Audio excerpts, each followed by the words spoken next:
Mateus capítulo 24, por gentileza. Evangelho de Jesus Cristo, segundo escreveu Mateus, seu capítulo é o de número 24, conhecido como o sermão profético.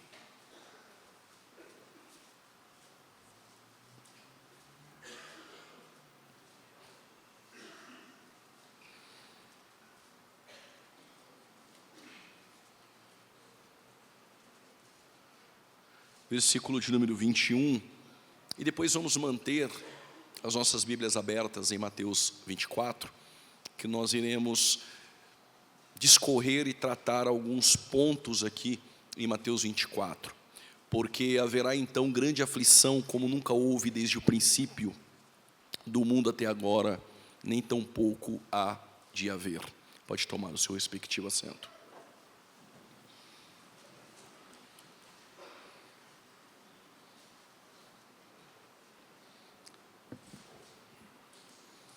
Após o arrebatamento da igreja, a terra ela passará por um período de tribulação.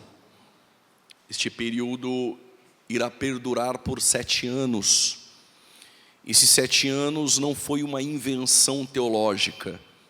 Esses 7 anos, ele tem amparo bíblico, porque as duas testemunhas irão profetizar por 3 anos e meio, 42 meses.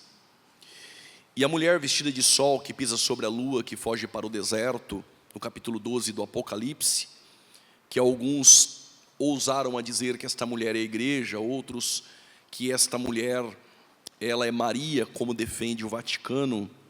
Esta mulher é Israel. Ela dá luz a um varão, porque Cristo vem de Israel.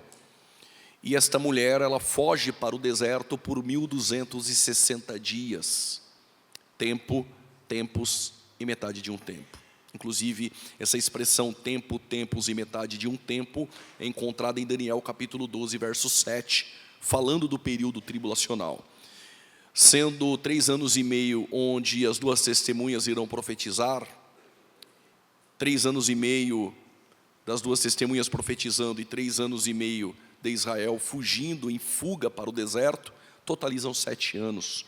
Então a tribulação perdura 7 anos. E vale lembrar que as 70 semanas de Daniel, que está em Daniel capítulo 9, a partir do versos 24, quando o próprio Gabriel ele diz a Daniel: 70 semanas estão determinadas sobre o teu povo judeu e a santa cidade, Jerusalém, se cumpriram já 69 semanas, 7 semanas mais 62 semanas, até que o príncipe, que é o Messias, seja tirado, seja morto. Falta a última semana a se cumprir. A palavra semanas em hebraico é shavua, semanas de anos e não semanas de dias.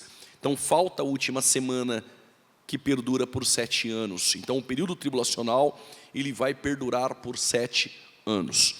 Quando nós lemos Mateus 24, junto com Mateus 24 temos Lucas, capítulo de número 21, e Marcos, capítulo 13, que são textos paralelos com Mateus 24, que também expressam o sermão profético de Jesus. E quando Jesus ia saindo do templo, aproximaram-se dele os seus discípulos, para lhe mostrarem a estrutura do templo. Então observe que na última semana, quando Jesus, desde o domingo, ele entra em Jerusalém, montado em um jumentinho, nós observamos que os discípulos tentaram mostrar para Jesus a estrutura do templo. Eles estavam, na verdade, impressionados com o templo. O templo este que foi destruído, este templo era de Salomão, foi destruído pelos caldeus no ano 586 a.C., mas depois dos 70 anos do cativeiro, quando os judeus voltaram no decreto de Ciro, o persa, eles tentaram reconstruir o templo e a obra foi embargada pelos samaritanos. E aí Deus levantou o Ageu dizendo: subi ao monte, cortem madeira e edifiquem a minha casa. E o Zacarias, que são 2 profetas junto com Malaquias pós-exílio, o Zacarias diz que não é por força nem por violência, mas pelo meu espírito, diz o Senhor, no capítulo 4, verso 6. E eles constroem o templo com Zorobabel, e tinha o Josué, filho de Josadaque, onde são tirado do fogo, que era ali o sumo sacerdote. quando esse templo ele é reconstruído de madeira, no domínio romano, que começa ali no ano 63 a 66 antes de Cristo, com Pompeu em Roma, quando chegamos no tempo de Herodes, o Herodes tentando se aproximar dos judeus, e essa era uma estratégia política, o que ele fez? Eu preciso me aproximar dos judeus. O que os judeus mais amam? O templo sagrado. Então o que ele fez? Ele ampliou o templo, deixando o templo de forma magnânima, extraordinária. O templo, as pessoas que olhavam, vislumbravam com a magnitude do templo, de mármore, um templo muito lindo. E assim o Herodes ganhou o coração dos judeus. Bom, aí os discípulos de Jesus estão mostrando o templo para Jesus, a estrutura do templo. E o que Jesus disse? Jesus, porém, lhes disse: não vedes tudo isso? Em verdade vos digo, que não ficará aqui pedra sobre pedra que não seja derribada. Estou falando de Mateus 24, versículo de número 2. Aí nós vamos entrar no versículo de número 3. Quando Jesus disse não vai ficar pedra sobre pedra, na verdade Jesus está falando do ano 70 da era cristã. Iria se cumprir este tempo. Aqui se passou mais ou menos 33 anos. O que Jesus estava dizendo é que nos próximos 40 anos ou 37 anos, este templo não vai ficar nele pedra sobre pedra. E Jesus também, como profeta, isso se cumpriu, porque Jesus disse: não vedes tudo isso? Não vai ficar pedra sobre pedra que não seja derribada. E no ano 70 o Tito Vespasiano destruiu completamente o templo. Aí no versículo de número 3, após Jesus responder isto, estando assentado no Monte das Oliveiras, os discípulos se aproximaram dele. E é interessante que se aproximaram dele em particular, dizendo: quando serão essas coisas? E que sinal haverá da sua vinda e do fim do mundo? Até parece 3 perguntas, mas na verdade são 2, porque a segunda e terceira, como nós acreditamos, segunda e terceira na verdade é uma só. E que sinal haverá da tua vinda e do fim do mundo? E agora Jesus começa a discorrer o sermão profético. No versículo de número 4, Jesus respondendo disse-lhes: acautelai-vos que ninguém vos engane. E no versículo de número 5, ele vai falar sobre os falsos cristos. Ele vai dizer: porque muitos virão em meu nome dizendo eu sou o Cristo, e enganarão a muitos. Você vai observar que no verso 6, Jesus continua falando sobre sinais. Porque eles perguntaram sobre os sinais. E ouvireis guerras e rumores de guerras, olhai, não vos assusteis, porque é mister que isso tudo aconteça, mas ainda não é o fim. Observe que dentro da nossa declaração de fé, da nossa confissão assembleana aqui no Brasil, Mateus 24 continua sendo um texto muito difícil para todos. Porém, a nossa igreja acredita que Mateus 24, a igreja está inserida do versículo 4 até o 14. Então no versos 4, Jesus ele fala sobre os falsos cristos. Você vai observar que no desdobramento, no versículo de número 5, guerras e rumores de guerra. Depois no versos de número 6 e 7, principalmente o 7, você vai observar que Jesus vai falar também sobre fome. E quando nós vamos para Lucas 21, o Lucas vai falar sobre pandemia, que na verdade é a epidemia. Ok. E no versos de número 8 de Mateus 24, Jesus, ele diz assim: e isto é o princípio de dores. Bom, o que os teólogos e escatólogos acreditam? Que quando Jesus disse, mas estas coisas são o princípio de dores, o que ele está dizendo que é o princípio de dores? Falsos cristos, guerras, fome e também doenças e morte. Ok?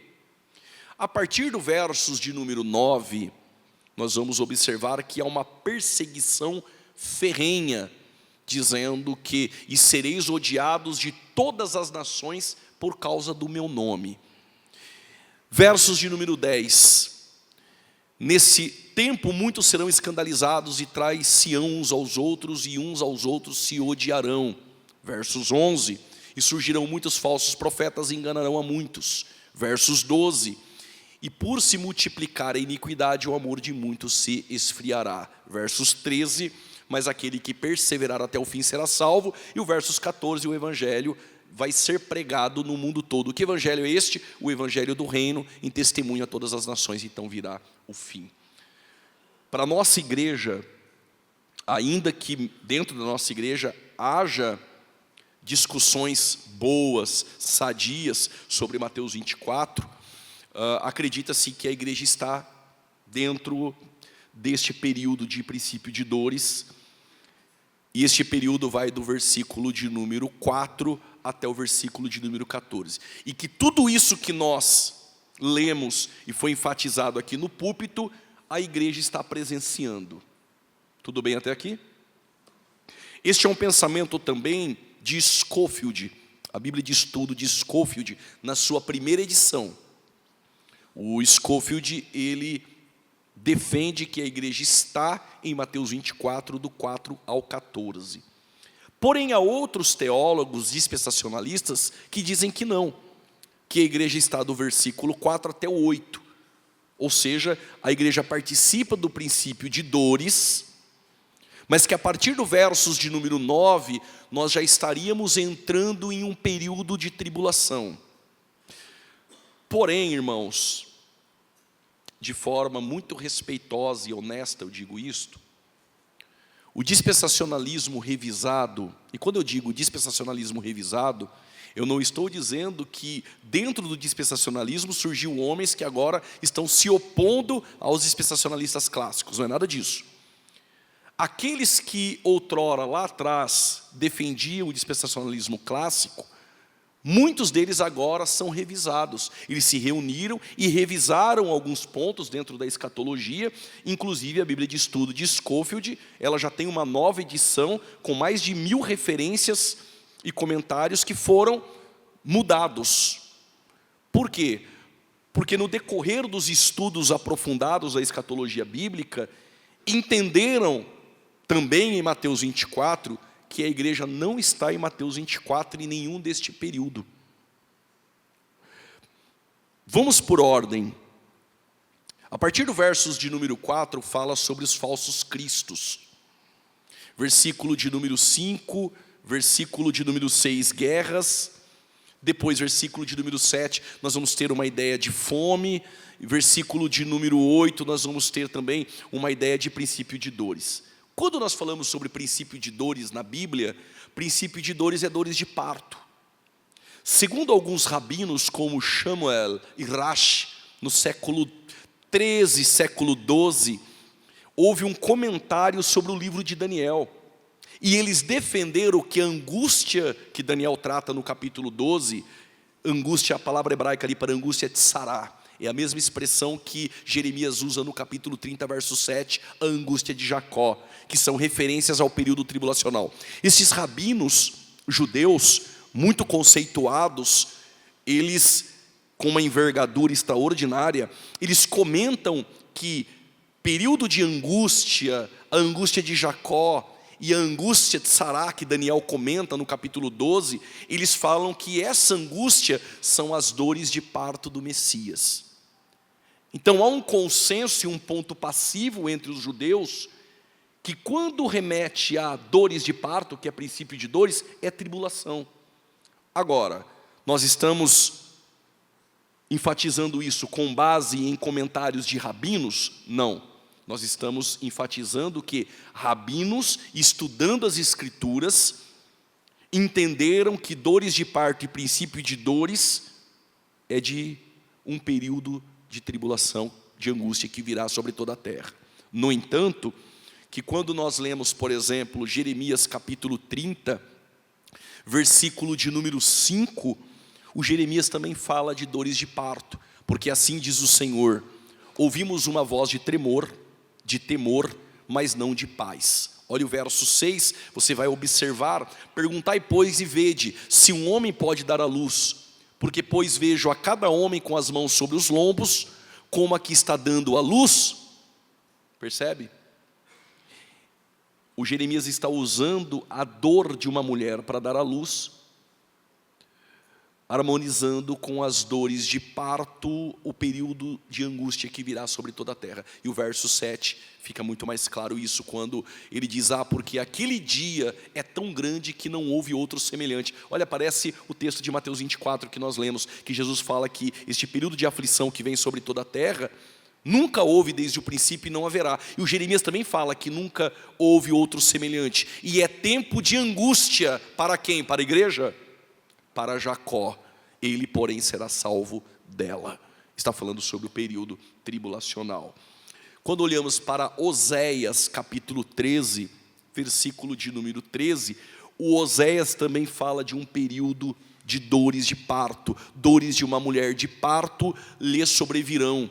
Ele é um filho insensato porque é tempo e não está no lugar em que deve vir a luz. Ele está falando de Israel, de um período que virá como dores de parto.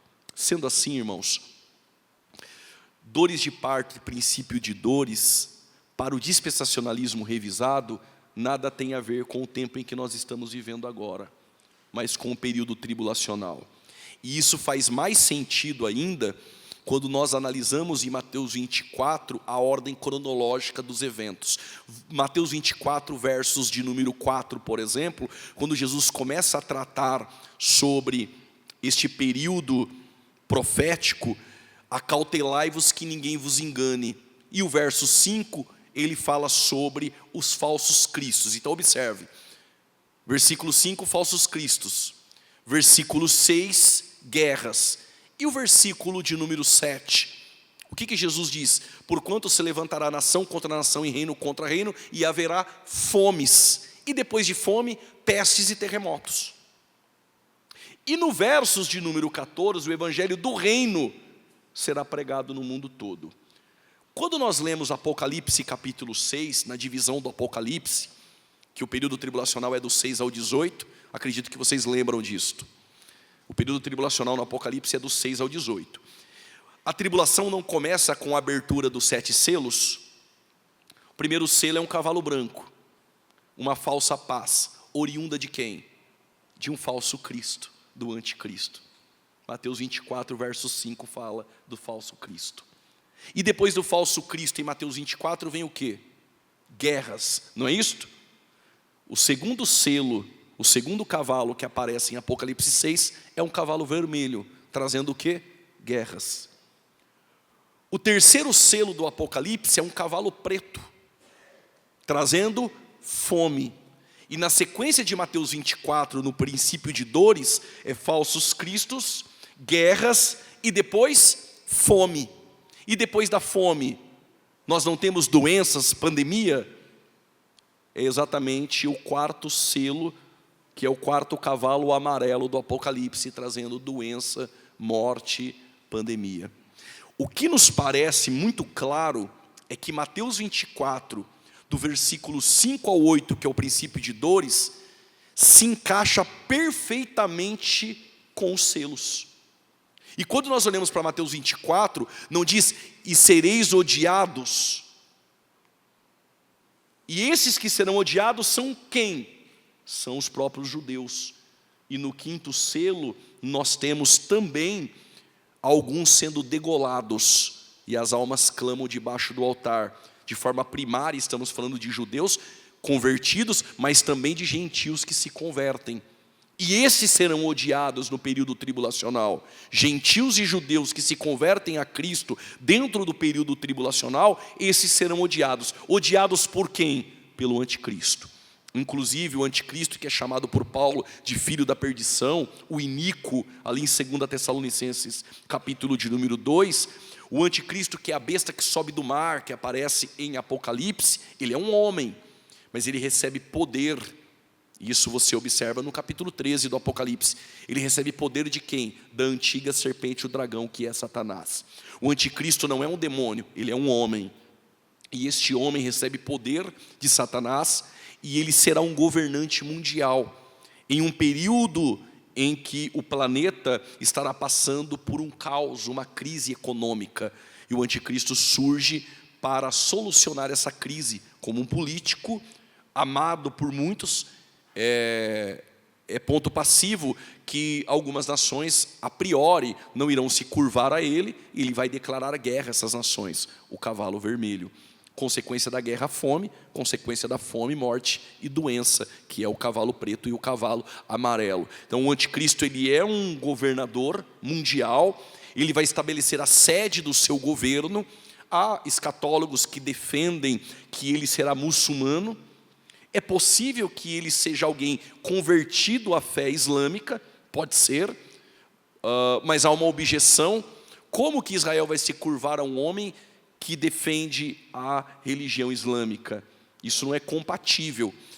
Porém, nós acreditamos que o anticristo, ele vem do antigo Império Romano revivido. Quem sabe uma outra oportunidade, eu venho aqui para trazer escatologia em Daniel. Nós temos a estátua de Nabucodonosor, no capítulo 2, revelando 4 reinos, e os pés da estátua revelando blocos de nações que surgem no período tribulacional. E no capítulo 7 de Daniel, depois você pode ler, lá Daniel tem a visão de 4 animais, um leão, um urso, um leopardo, e o quarto animal você nem encontra na fauna. É um monstro terrível, com dentes de ferro, a truculência do Império Romano, e 10 chifres sobre a sua cabeça. Bom, esses 4 animais, assim como os 4 reinos da estátua, estamos falando do leão, que é Nabucodonosor, Babilônia. Hoje a Babilônia nem existe mais, é o Iraque. Os medopersas de Ciro e Dário, que é o urso de Daniel 7, hoje nem existe mais. Os medopersas hoje é o Irã.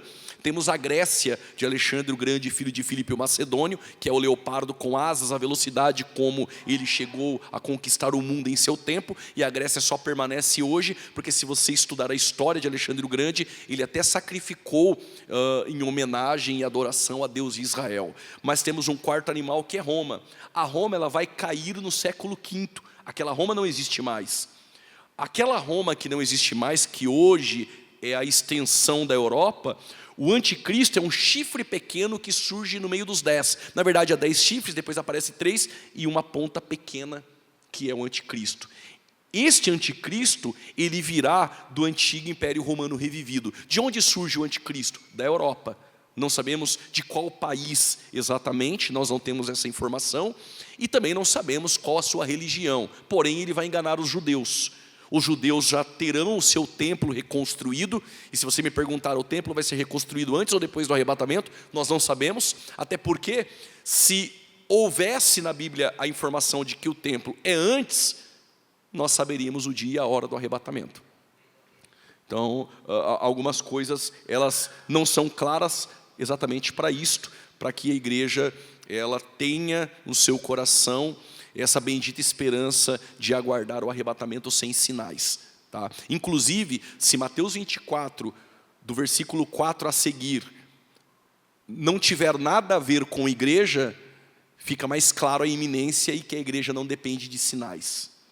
Porque se você disser que a igreja ela terá sinais que antecedem o arrebatamento, sinais específicos, o sinal específico anula a iminência.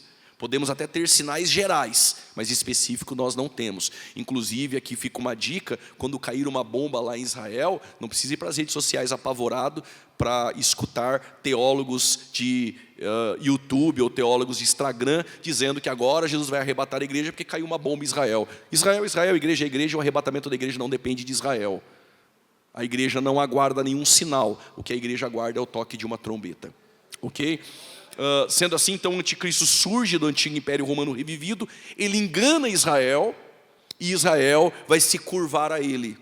E aí é na metade da tribulação,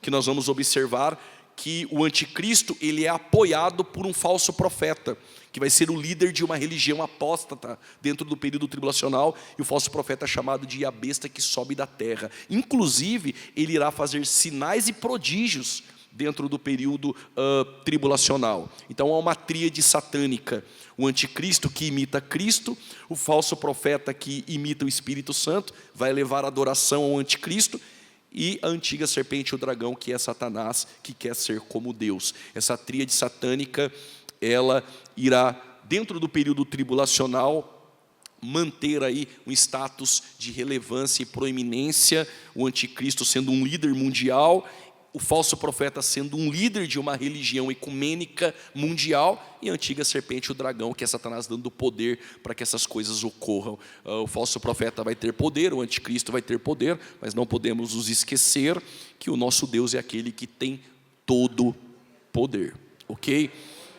Então Mateus 24, alguns defendem que a igreja está do versículo 4 ao 14, então o evangelho será pregado no mundo todo, então virá o fim, seria para o nosso tempo. Mas quando diz que o evangelho vai ser pregado no mundo todo, então virá o fim, então significa que a volta de Cristo está restrita à pregação do evangelho da igreja? Ora, se a igreja então não pregar, Jesus não vem? Não é nada disto.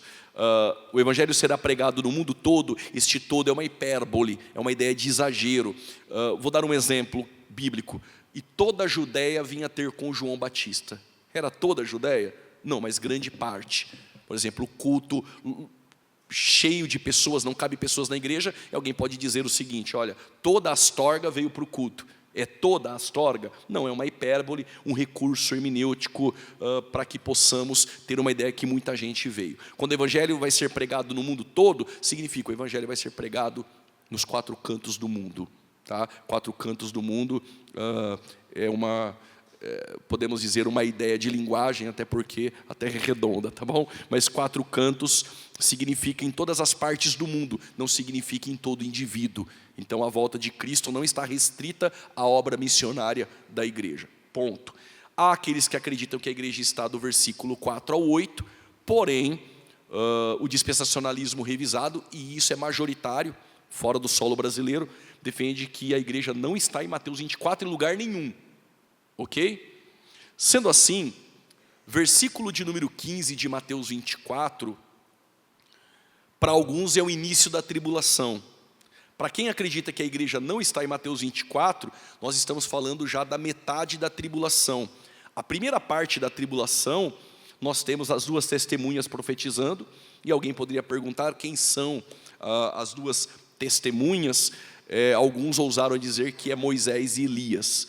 O Elias, ele foi tomado, tirado da terra, e por certo ele tem um corpo adaptável a estar no céu. Não digo um corpo glorificado, mas um corpo adaptável. Este corpo pode voltar para a terra e morrer? É uma problemática teológica dizer isso. Outro ponto é que Malaquias 4, versos 5 a seguir, diz que o Elias tem que vir primeiro. Porém, em Mateus 17, Jesus disse que Elias já veio, e esse é o João Batista. Então eu descarto o Elias. Alguém vai dizer, então já sei, é o Moisés, até porque os sinais é como o de Elias e de Moisés. Primeiro que o sinal pertence a Deus, ele pode dar a quem ele quer. Mas o Moisés morreu. Eu vejo as pessoas tentando ressuscitar o Moisés a todo custo, e eu não sei por que fazem isso, porque primeiro não tem texto para ressuscitar o Moisés. Judas, versículo 9, porque só tem um capítulo a epístola, fala que o Micael, que é o Miguel, ele disputou com Satanás o corpo de Moisés. Não tem nada a ver com ressurreição, tem a ver com o corpo para o enterro. Inclusive os rabinos dizem que Satanás não queria dar um enterro digno a Moisés, porque ele era um assassino, matou um egípcio. Porém a tradição da igreja defende que Deus, não permitindo que soubessem onde está o corpo de Moisés, é para poupar uma idolatria futura que ocorreria certamente. O texto de Marcos 9, Lucas 9, Mateus 17, que é o Monte da Transfiguração, que aparece Moisés e Elias, em Mateus 17, versos 9, a expressão que aparece ali é visão. O Pedro, João e Tiago tiveram uma visão. A palavra visão ali é rorama, é a mesma expressão que aparece em Atos 16, quando Paulo teve uma visão do varão macedônio ali em Troade. Então não era o Moisés e o Elias ali com um corpo ressurreto ou eles vivos, era uma visão. E em Josué capítulo 1, Deus falou a Josué: o meu servo Moisés está morto. E o tempo verbal está morto é continua morto. Então eu não sei porque querem ressuscitar o Moisés de qualquer jeito, ele está morto. Tá? Então as 2 testemunhas não podem ser o Moisés e o Elias. Aí alguém poderia levantar as mãos e dizer: eu já sei, é o Enoque. Porque o Enoque foi tomado. Só que em Hebreus 11 diz que ele foi tomado para não provar da morte. Imagine agora Deus dizendo assim: Enoque, não era verdade, tá? Você vai lá, vai profetizar por 3 anos e meio e depois vão te assassinar lá, viu? não parece ser sustentável essa ideia. E o Enoque, assim como Elias, foram tomados. Se eles estão nos céus, e eles não estão em planetas que têm árvore da vida eterna, como defende Ellen Goldwhite, e aí o teólogo em ascensão adventista aí nas redes sociais, que defende que em cada planeta, Plutão, em Marte, em Júpiter, tem uma árvore da vida eterna, e o Elias e o Enoque estão lá. Tá? Não é verdade. Eles estão em algum lugar no céu, eu não sei, mas deve ter um corpo adaptável a estar lá. Esse corpo pode voltar para a terra e morrer? Então, qual que é a resposta das duas testemunhas? Não sei. Quando a Bíblia se cala, eu não tenho voz. Sei que são 2 profetas, 2 oliveiras, são 2 judeus que irão profetizar, fazer sinais, morrerão, serão assassinados, martirizados, e todo mundo vai comemorar. E hoje é fácil entender que todo mundo vai comemorar, pelas redes sociais todo mundo vai ver. Porém, o Espírito Santo vai ressuscitar as 2 testemunhas depois de 3 dias expostos ali em Jerusalém, e todos ficarão perplexos e apavorados. No capítulo 7 do Apocalipse aparece 144 mil, 12 mil de cada tribo. Os 144 mil não é a igreja, primeiro que não existe texto para dizer que é a igreja, e quem defende que é a igreja são as testemunhas de Jeová. Alguns pós-tribulacionistas aí apertados no debate, refugiaram aí que os 144 mil é a igreja, mas é só para escapar no debate, tá? Os 144 mil são 12 mil de cada tribo. O próprio texto diz, não diz que é a igreja, até porque a igreja não estará na terra, a igreja estará nos céus, ok? O período tribulacional, então, no versos 15 de Mateus 24, o que nos parece é que já estamos falando da metade da tribulação, os 3 anos últimos e meio. Mateus 24, versos de número 15. Para você ver que o período tribulacional nada tem a ver com a igreja, os elementos de evidências internas em Mateus 24 têm apontamentos claros para os judeus. Exemplo é o templo. Quando, pois, virdes a abominação da desolação, que abominação da desolação é esta? É que o anticristo vai causar no templo, reconstruído pelos judeus. O que a igreja tem a ver com a abominação da desolação a qual falou o profeta Daniel? Primeiro que Daniel está com um público judeu. Templo tem a ver com judeu, não tem nada a ver com a igreja. Então, após os 3 anos e meio últimos, o tratado de paz com o anticristo, Israel vai rasgar. E por quê? Porque vai construir uma imagem do anticristo e o falso profeta vai induzir as nações a adorar a imagem. Como isso é idolatria e fere o decálogo, e os cativeiros, tanto de Samaria quanto o cativeiro de 70 anos babilônico, se deram por consequência culminante da idolatria do povo do reino do norte e do reino do sul. E depois de 70 anos de cativeiro, nunca mais houve idolatria em Judá. Eles aprenderam isso. E agora constrói a imagem do anticristo e pede para Israel adorar. Então Israel vai rasgar o tratado de paz, porque descobrirá que esse anticristo, esse governante, ele é um impostor. E aí vai começar uma perseguição exacerbada contra Israel. Uma perseguição que já ocorre para aqueles que não se marcam com a marca da besta, porque anticristo, ele é um governante, a sede do seu governo na Europa, e com a sede do seu governo, eles implantarão uma única moeda na terra. Não vai ter o dólar, o franco, o real, a libra, o peso, terá uma única moeda, e essa moeda, ela está restrita ao governo do anticristo. Todos terão essa marca na mão direita ou na testa. Então imagine você entrando no supermercado, você vai comprar com a marca. Você vai abastecer o seu carro com a marca. Sem a marca você não compra, sem a marca você não vende nada.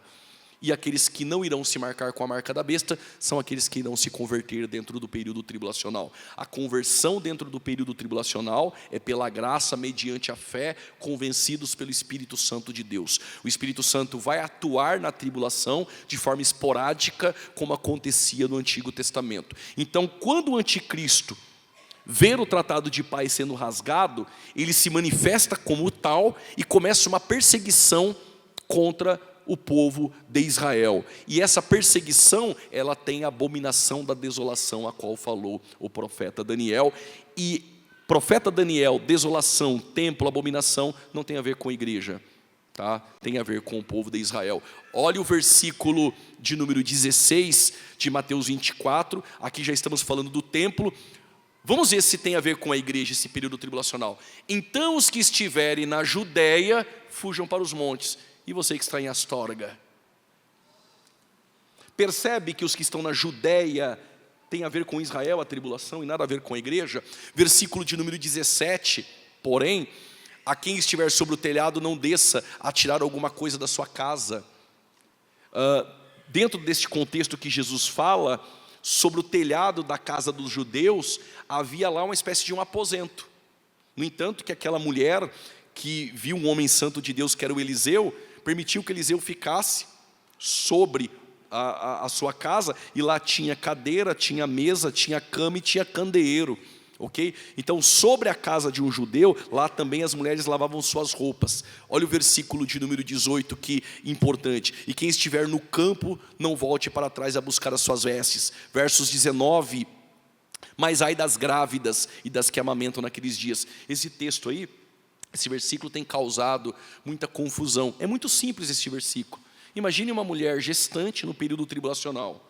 Então começa a tribulação, ela fica grávida. 3 anos e meio depois, a criança ali já tem seus 3 anos, ok? Agora, uma mulher que está grávida, neste período de perseguição, ai das grávidas. Se aqueles que estão na Judéia têm que fugir para os montes, imagine a fuga de uma mulher grávida em um período tribulacional. Por isso o texto diz, ai das grávidas. Mas o verso 20 me chama mais atenção. Orai para que a fuga não ocorra no inverno, e nem no sábado. Quem é o povo que guarda o sábado? É a igreja? É o povo judeu. Então a tribulação não tem nada a ver conosco. Versículo de número 21. Porque haverá então grande aflição, como nunca houve desde o princípio. 1 Tessalonicenses 1,10 chama este período tribulacional de ira. Nós não fomos destinados para a ira futura, porque nós aguardamos a Cristo, que nos livra dessa ira vindoura, futura. 1 Tessalonicenses 5, versos 9, a igreja não foi destinada para a ira, e essa ira, orgue, aparece em Apocalipse 6, versículo de número 14, e Apocalipse 15, versos 1, a ira consumada. Então essa ira é na terra. Mas fiquem tranquilos, como guardaste a palavra da minha paciência, eu te guardarei da hora, que rorama de peirasmu, da tentação ou da aflição que há de vir sobre todo o mundo. E nós já provamos que guardar dentro não faz sentido, perto dos textos onde as pessoas serão degoladas no período tribulacional. Só faz sentido guardar fora, e a igreja estará no tribunal de Cristo e nas bodas do Cordeiro. Vocês estão aí? Versículo de número 22, ele também traz uma informação precisa. E se aqueles dias não fossem abreviados, nenhuma carne se salvaria. Este texto é um dos que mais deturpam na internet. Porque é comum você estar jantando com alguém, tomando um café, ou falando com amigos, e alguém dizer assim, olha, os dias estão passando rápido demais. Aí você dá uma olhadinha assim, e sempre tem alguém na mesa que diz, é verdade, os dias estão passando rápidos demais. O problema é que o terceiro que ouve diz assim, isso é bíblico. Aí o meu detector de heresia começa a fazer assim. E aí eu não aguento, né? Eu tenho que cortar o assunto e dizer, mas o texto não fala sobre isso. Se você ficar na fila do banco e esperar lá 35 minutos, glória a Deus se fosse, né? Se você esperar 35 minutos, mas esquecer o celular em casa, esses 35 minutos serão uma eternidade. Quando sair daqui, faça uma prova. Chegue na sua casa, pegue o seu celular e comece a contar o tempo. Você vai observar que 1 minuto tem 60 segundos. Não está acelerando o tempo. Fique 1 hora e calcule. 1 hora continua sendo 1 hora. Há 2.000 anos atrás, há 6.000 anos atrás e agora. Não mudou nada. Então essa conversa de que o tempo está passando muito rápido é porque nós estamos muito atarefados. Entretenimento, atarefado, trabalho, são muitas informações. E por conta disto, tem uma falsa aparência que o tempo passa rápido. Mas nossas atividades, que são muitas durante o dia.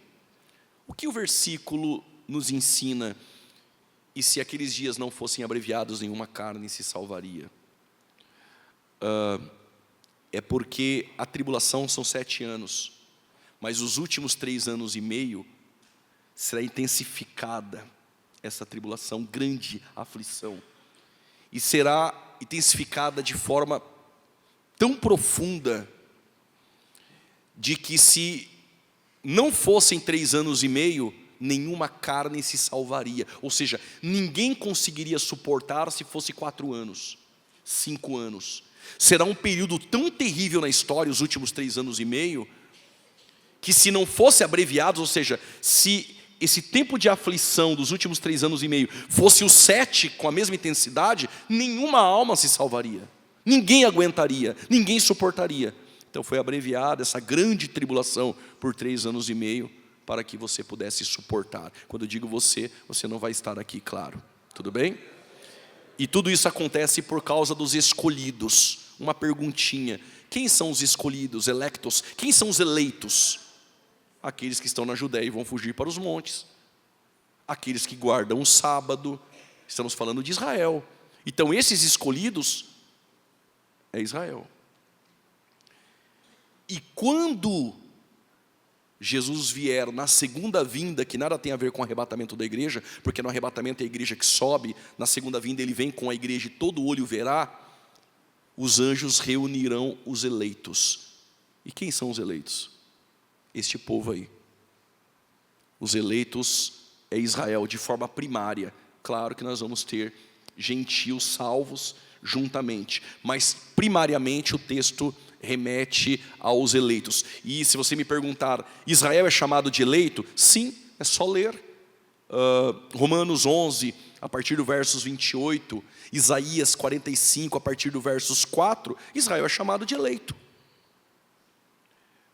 A igreja é eleita, segundo a presciência, sim, a igreja também é chamada de eleita, mas como ela não estará na terra, Jesus está falando para um povo eleito, que os que estiverem na Judéia fujam para os montes, que a fuga não ocorra no inverno e no sábado. Imagina um calor desse como está, porque o inverno em Israel é terrível. Tudo bem até aqui? Outra dúvida que deve ser aqui arredada é sobre o texto de que a ciência se multiplicará. Isso está em Daniel 12. Lembram disto? Alguns dizem assim: a ciência vai se multiplicar, é a tecnologia. Desculpe te decepcionar, não tem nada a ver com a tecnologia. Se você ler o contexto, e o que define é o contexto, quando diz que a ciência se multiplicará, é o conhecimento das profecias futuras. Todos terão acesso e terão conhecimento dessas profecias, principalmente dentro do período tribulacional. Vamos para o versículo de número 29, por gentileza, de Mateus 24. O versículo de número 29 já está falando da segunda vinda. E logo depois da aflição daqueles dias, logo após a tribulação que dura 7 anos, a lua não dará a sua luz, as estrelas cairão do céu e as potências do céu serão abaladas. Versículo de número 30. Então aparecerá no céu o sinal do Filho do Homem, e todas as tribos da terra se lamentarão e verão o Filho do Homem vindo nas nuvens do céu com poder e grande glória. E aí no versos 31, e ele enviará os seus anjos com o rijo clamor de trombeta, os quais ajuntarão os escolhidos desde os 4 ventos e de uma outra extremidade no céu. Olha o versículo 28, que causa uma confusão também em nosso meio, esse versículo 28. Porque onde quer que estiver o cadáver, ali se ajuntarão as águias. É porque quando ele vier na segunda vinda, ele vai destruir as nações. Serão muitos mortos, porque as nações que vão se levantar juntamente com o governo do anticristo para destruir Israel. E ali no vale de Meguido, Israel vai clamar: Hosana, bendito que vem no nome do Senhor. Porque o próprio Jesus disse para Israel: vocês não me verão mais, a casa de vocês ficará deserta. Mas chegará o dia em que vocês irão clamar: Hosana, bendito que vem no nome do Senhor. E quando eles clamar, o céu vai abrir e ele vem em glória. Apocalipse 19, a partir do versos 11, ele vem com uma coroa com muitos diademas, olhos como chamas de fogo, o vestido salpicado de sangue, só para lembrar que aquele que foi morto e reviveu, na sua coxa está escrito: Rei dos Reis e Senhor dos Senhores. Satanás é amarrado por 1000 anos, com o sopro da sua boca ele vai lançar o anticristo e o falso profeta no lago de fogo. Depois dê uma lida em 2 Tessalonicenses 2, e você vai confirmar essa informação, que com o sopro da boca dele, o anticristo e o falso profeta são lançados no Guiena, que é o lago de fogo. Satanás, em Apocalipse 20, é amarrado por 1000 anos, e Cristo pisa o pé no Monte das Oliveiras, Zacarias 14. E se nós lermos Zacarias 14, nós vamos observar que ali nada tem a ver com Israel, com a igreja. Zacarias 14, a partir do versos 1 ao 4, tem a ver primariamente com a nação de Israel. Aquele texto que diz que ele sairá como um relâmpago do Oriente e aparecerá no Ocidente. Alguns dizem assim, é velocidade, não tem nada a ver com velocidade. A ideia do relâmpago tem a ver com todo olho verá. Ok? Vocês estão aí? Ok. Então, Mateus 24, o período tribulacional para alguns começa no 15, para outros começa no 9, e para o dispensacionalismo revisado, a igreja não está em Mateus 24. Lembra quando diz, quando as folhas da figueira começarem a florescer? Versículo 32, porque Jesus ele fala das folhas da figueira, aprendei pois essa parábola, lembram? A parábola da figueira, quando já os seus ramos se tornam tenros e brotam folhas, sabeis que está próximo o verão. O que Jesus está dizendo é, esses eventos do período tribulacional são sinais para a minha volta. E quando vocês olharem a figueira, o que ele está dizendo? Vocês conhecem bem quando a figueira brota os seus ramos e folhas, é porque o fruto está próximo. Então ele compara, ele diz, esses sinais aí que vocês terão, os que estão na Judéia fujam para os montes, a fuga não ocorra no sábado, desolação a qual falou o profeta Daniel, tudo isso que vai ocorrer dentro do período tribulacional são sinais, e quando vocês virem esses sinais, acalmem, porque a vinda do Filho do Homem em glória com a igreja está próxima. E aí no versos 36, aqui também há uma pequena confusão, eu tenho mais 5 minutos, mas aquele dia, é como se Jesus estivesse mudando o assunto para alguns, peride no grego, é mudança de assunto. É como se ele estivesse dizendo assim, olha, eu falei sobre a tribulação, falei sobre a segunda vinda, sobre o arrebatamento agora, mas aquele dia e hora ninguém sabe, nem os anjos do céu, mas unicamente o meu Pai. E aí onde estiverem 2 no campo, um será tomado, para alguns é o arrebatamento da igreja. Porém, para o dispensacionalismo revisado, mas aquele dia e hora ninguém sabe, nada tem a ver com arrebatamento. Está falando sobre o dia do Senhor que vem como um ladrão, de 1 Tessalonicenses 5, de forma repentina. E que quando 2 estiverem no campo, o que vai ser tomado é igual a parábola do joio e do trigo. Não vai ser tomado para o arrebatamento, vai ser tomado para o juízo.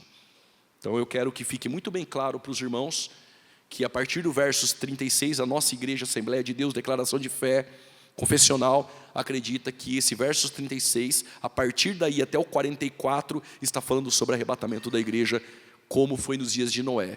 Porém, pré-tribulacionistas, pré-milenistas dizem não, nada tem de arrebatamento em Mateus 24. Tudo está voltado à nação de Israel, período tribulacional e segunda vinda de Cristo. Vocês estão aí mesmo? Então, nós temos arrebatamento da igreja em ordem cronológica, após o arrebatamento, o período de tribulação na terra, que perdura 7 anos, ok?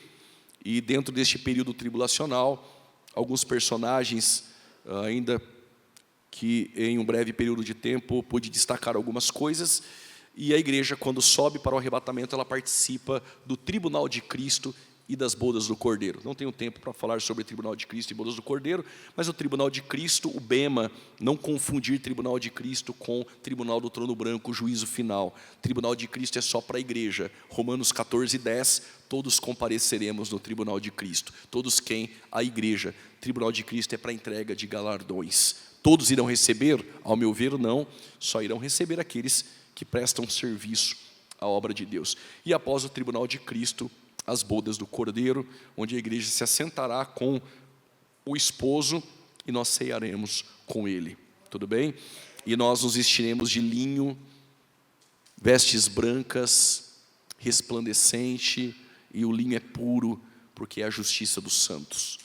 e nós nos assentaremos na mesa, e bem-aventurados que são chamados à ceia das bodas do Cordeiro, porque já sua esposa se aprontou, e foi-lhe dado que se vestisse de linho fino, branco, puro, que são as justiças dos santos. Escreve, essas são as verdadeiras palavras de Deus. Então aguardamos em vigilância um evento que irá ocorrer iminente, sem data, que é o arrebatamento. E neste arrebatamento ficarão aqui só os ímpios. A igreja de Jesus Cristo tem um encontro marcado com o seu Senhor. Que Deus abençoe a todos, em nome de Jesus.